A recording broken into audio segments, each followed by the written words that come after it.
现在欢迎您来到高白手世界。 보통 사람이라면 국적에 상관없이 자신의 이익을 가장 중요하게 생각하는 게 당연한 겁니다. 하지만 국가별로 정도의 차이는 있습니다. 그건 역사적으로 이어져 내려온 국민성의 역량일 수도 있고 국가 정책의 역량일 수도 있습니다. 북유럽 국가들은 좋은 복지 정책으로 굉장히 유명하죠. 한국에도 동경하는 사람들이 적지 않습니다. 제가 본 북유럽 사람들은 대부분 모국에 대한 자부심이 높았습니다. 특히 본인들의 사회 시스템에 대한 만족도가 큰 편이었는데 많이 버는 사람일수록 세금을 많이 내고 저소득층은 국가 보조를 받아서 결국 국민 대부분이 높은 생활 수준을 유지할 수 있기 때문입니다. 제가 생각하는 문제는 그런 사회 환경은 사람들의 도전 정신이 발휘되기가 힘들다는 겁니다. 내가 남들보다 더 노력해서 많이 벌어도 어차피 세금으로 생활 수준이 비슷하게 조정되는데 왜 더 노력을 하겠습니까? 부자가 되는 꿈을 꾸기보다는 행복한 삶을 꿈꾸게 되는 거죠. 결핍이 성장을 촉진하는데 북유럽은 그런 결핍을 느끼는 사람들이 상대적으로 적을 테니까요. 그들의 이런 선택을 옳고 그름의 기준으로 판단할 수는 없다고 생각합니다. 비록 큰 성공을 하고 싶다는 생각이 안 드는 사회 분위기라도 당장 오늘 내가 안정적인 생활 수준을 유지할 수 있다면 그것만으로도 매우 소중한 가치가 될 수 있는 거니까요. 북유럽과 비교해 중국은 대척점에 서 있다고 해도 과언이 아닙니다. 지금 중국은 보다 강력한 국가를 건설한다는 목표 아래 체제 안정을 위한 비용, 국방비 등이 우선이고 국민들의 복지, 병원, 교육 등의 분야는 등한시되고 있습니다. 중국의 저축률이 굉장히 높은 편인 이유는 그만큼 사회 안정망이 부실하기 때문입니다. 국가가 여러 가지 산업들, 문화, 예술 등 여러 방면을 골고루 발전시켜야 하는 이유는 사람들이 다양한 길을 선택할 수 있어야 건강한 사회, 지속 가능한 사회가 될 수 있기 때문입니다. 어떤 사람은 돈을 쫓지만 어떤 사람은 돈은 적게 벌어도 내실 있는 삶을 원하기 때문에 각자가 살고 싶은 삶을 선택할 수 있도록 국가가 여러 길을 만들어 주어야 무한 경쟁에 따른 사회 전체적인 압력과 스트레스가 줄어들 수 있습니다. 하지만 중국은 대부분을 하나의 길로 몰고 있는 형국입니다. 사회를 바꾸는 정치는 공산당 원로 집안이 아니면 애초에 불가능합니다. 더불어 사회개혁, 노동운동, 시민활동 역시 막혀있고 연예인조차 당의 요구에 따라 자유를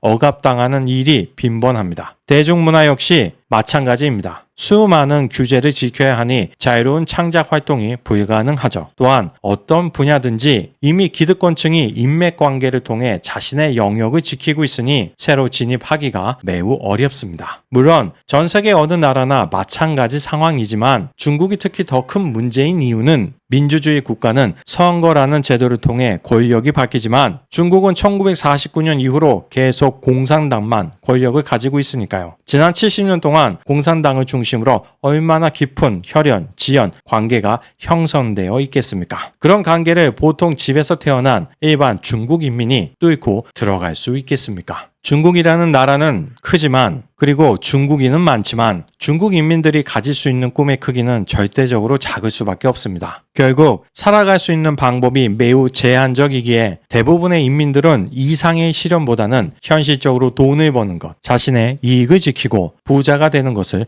목표로 삼게 됩니다. 그리고 신세계의 정청은 비록 악인이지만 중국 인민들이 가장 좋아할 만한 요소를 마치 종합 선물 세트처럼 가지고 있는 캐릭터입니다. 나는 비록 현실적인 여건상 저렇게 자신보다 누군가를 아끼고 전체를 위해 나를 희생하지는 못하지만 그러한 마음을 동경하는 것입니다. 정청은 자기 부하들을 아낍니다. 특히 형제나 다름없는 이재성을 배려하고 신경 써주죠. 어이 브라더, 너 요새 뭔 일 있냐? 응? 얼굴이 아주 맛이 갈라 그런다. 야. 편하게 생각해라. 응? 결국엔 다 잘 될 거니까 우리 브라더는 딱 이 형님만 믿으면 돼야. 정청은 공항에서 경찰 강과장을 만나서 회유를 당합니다. 골드문에서 가장 강력한 경쟁자인 이중구를 제거해주겠다는 제의였습니다. 하지만 정청은 받아들이지 않습니다.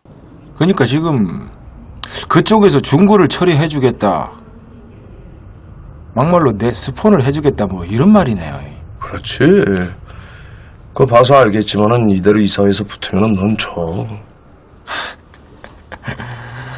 이렇게 저를 이쁘게 봐주시는 건 참 고마운데요. 설마 지금 나한테 중구 낼 자료를 내달라는 건 아니겠죠. 암만 그놈하고 나하고 사이가 내가 이런 찌질한 것까지 할 것 같소. 비록 이중구가 힘든 경쟁 상대이지만 적어도 외세라고 볼 수 있는 경찰의 개입만은 막으려고 한 겁니다. 본인의 유리함만 따지면 이사회에서 표대결로 회장이 될 수 없는 정청은 강과장의 제의를 받아들이는 게 이익입니다. 물론 그런 도움을 받으면 훗날 자신과 골드문의 족쇄로 작용하게 될 것이라는 걸 아는 성견지명이기도 하지만 보통 사람들이라면 족쇄를 차게 되더라도 우선 회장이 되고 난 다음에 생각하겠죠. 그만큼 정청은 우리라는 가치를 자신의 유리함보다 위에 두고 행동하고 있는 것입니다. 정청은 구속된 이중구를 면회합니다. 그냥 저대로 경찰에 처리하게 놔두면 오히려 본인에게 더 좋은데 장 변호사를 시켜서 빼내주려고 노력하죠. 만약 이때 이중구가 정청을 믿었다면 정청도 이중구도 죽지 않을 수 있었겠죠. 정청은 경찰 스파이를 모두 확인하지만 이자성만은 죽이지 않습니다. 자신의 안위가 위험해질 수도 있는데도 불구하고 자신의 이익이 아닌 형제를 선택한 것입니다. 이중구의 습격을 받은 후 생명이 위태로운 정청은 이자성에게 이제 그만 경찰 조직 중 하나를 선택하라고 충고합니다. 그리고 산소 호흡기를 연결해 주려고 하는 이자성에게 만약 자신이 살아나면 너한테는 나쁜 일이라며 자신의 목숨보다 동생인 이자성의 안위를 더 걱정합니다. 다시 못 볼 줄 알았는데 어이 브라더, 너 많이 힘들어 벤다. 그러지 말고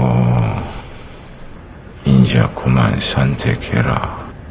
물론 한국인이 봤을 때도 정청은 비록 악인이지만 멋있는 캐릭터라는 생각이 충분히 들 수 있습니다. 하지만 중국인이 보는 정청은 현대 중국의 사회 환경으로 인해 훨씬 더 깊게 느껴지는 것입니다. 평균 수입이 10,000원인 동네에서 누군가 1,000원을 기부하면 그렇게 크다는 생각이 안 들 수도 있지만 수입이 2,000원인 동네에서 1,000원을 기부하면 같은 돈이라도 더 크게 느껴지는 것이니까요. 제가 말하고자 하는 바는 중국과 한국의 경제력 차이를 말하는 게 아니라 사회 환경의 차이를 뜻하는 것입니다. 한국도 고물가, 스트레스 등으로 힘든 상황이지만 최소한 국가에 의해서 꿈이 통제당하는 중국보다는 나은 상황이니까요. 또한 이익을 매우 중시하는 중국인의 특성상 우리와 형제를 위해 자신의 이익을 포기하는 모습은 더 깊은 곳을 울릴 수 있었던 것입니다. 하지만 정청은 매우 악랄한 악인입니다. 경찰, 여성 안 가리고 잔인하게 괴롭히고 살인을 주저하지 않기에 영화에서나 볼 때나 흥미로운 것이지 우리 사회의 암이나 다름없는 존재입니다. 수리남의 첸진 역시 차이나타운의 보스로 전기톱으로 사람을 죽이는 매우 무서운 범죄자입니다. 물론 양복을 입고 다니는 정청이 더 멋져 보일 수는 있겠지만 사람을 삽, 칼로 죽이나 첸진처럼 전기톱으로 죽이나 잔인한 건 매 한 가지입니다. 그런데 왜 중국인들은 정청에게는 열광하고 첸진에 대해서는 중국인을 그렇게 그렸다며 분노를 표출하고 있는 것일까요? 국적 때문일까요? 정청의 국적은 명확하게 밝혀지지는 않았지만 한국 국적인 화교라고 하더라도 중국 음식을 즐기고 중국과 긴밀한 비즈니스 관계를 유지합니다. 중국인들에게 정청은 첸진과 다름없는 중국인의 핏줄, 즉 화인인 것입니다.